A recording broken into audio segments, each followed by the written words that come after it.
దేశవ్యాప్తంగా పోస్టల్ బ్యాలెట్పై స్పష్టమైన మార్గదర్శకాలు అమలు చేయాలని గత ఏడాది జూలై 19న కేంద్ర ఎన్నికల సంఘం నిర్ణయించింది.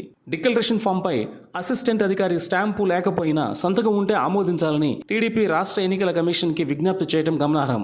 ఈ మేరకు వెంటనే సడలింపు ఇస్తూ రాష్ట్ర ఎన్నికల ప్రధానాధికారి ముఖేష్ కుమార్ మీనా ఉత్తర్వులు ఇచ్చారు. అసిస్టెంట్ ఆఫీసర్ సంతకంపై అనుమానం వస్తే ఆర్ఓ లేదా జిల్లా ఎన్నికల అధికారి వద్ద సంతకంతో పోల్చుకోవాలని ఆయన ఆదేశాలిచ్చారు. ఇది పోస్టల్ బ్యాలెట్ లెక్కింపు సమయంలో వివాదాలకు దారితీస్తుందని, శాంతి భద్రతల సమస్య తలెత్తుతుందంటూ రాజకీయ పక్షాలు ఆందోళన చెందుతున్నాయి. రాష్ట్రంలో ఎన్నికల సంఘం మరింత ఏకపక్ష ధోరణి వహిస్తుందంటూ మండిపడుతున్నారు సజ్జల రామకృష్ణారెడ్డి. సార్వత్రిక ఎన్నికల సందర్భంగా కేంద్ర ఎన్నికల కమిషన్ ఒక నిబంధనావళి రూపొందించిందంటే అది దేశవ్యాప్తంగా అమలు చేయాలి. ఒక్కో రాష్ట్రానికి ఒక్కొక్క నిబంధన అంటూ ఏమీ ఉండదు. అదేవిధంగా దేశంలో ఎక్కడా లేని ఒక నియమం కేవలం ఆంధ్రప్రదేశ్లోనే అమలు చేస్తారంటే ఏమనుకోవాలని సజ్జల అన్నారు. పోస్టల్ బ్యాలెట్ లెక్కింపు విషయంలో ఇప్పుడు రాష్ట్రంలో ఇదే జరుగుతుంది. కేంద్ర ఎన్నికల సంఘం మార్గదర్శకాలకు భిన్నంగా రాష్ట్ర ఎన్నికల సంఘం ఇచ్చిన సడలింపులపై ఇప్పుడు రాష్ట్రంలో తీవ్ర చర్చనీయాంశంగా మారింది.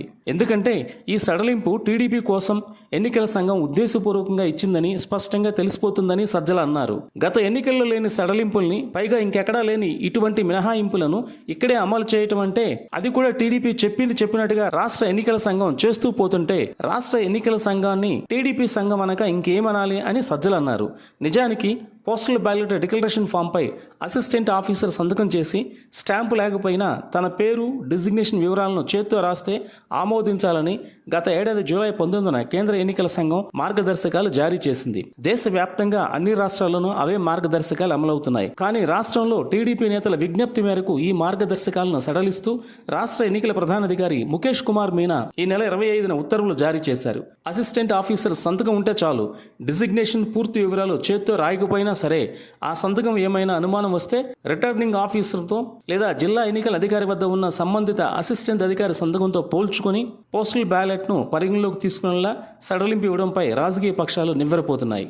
ఎన్నికల సంఘం పక్షపాతం మరోసారి బహిర్గతమైందని విమర్శిస్తున్నాయి రాజకీయ పక్షాలు. పోస్టల్ బ్యాలెట్ లెక్కింపు సందర్భంగా ఇది వివాదాలకు దారితీస్తుందని, శాంతి భద్రతకు విఘాతం కలుగుతుందని ఆందోళన వ్యక్తం చేస్తున్నాయి రాజకీయ పార్టీలు. ఈ నిబంధనలపై వైసీపీ ప్రధాన కార్యదర్శి సజ్జల రామకృష్ణారెడ్డి మాట్లాడుతూ ఈసీ మార్గదర్శకాలు దేశమంతా ఒకేలా ఉండాలి కానీ ఇలా సడలింపులు ఇవ్వడంపై ఆయన ఆక్షేపించారు.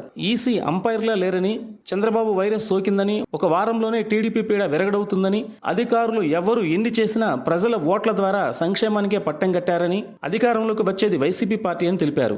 గీత దాటిన అధికారులు తగిన మూల్యం చెల్లించక తప్పదని హెచ్చరించారు. టీడీపీ అసత్య గ్లోబల్ ప్రచారం చేస్తుందని, ప్రజలెవరూ భయాందోళనకు గురికాకూడదని సజ్జల అన్నారు.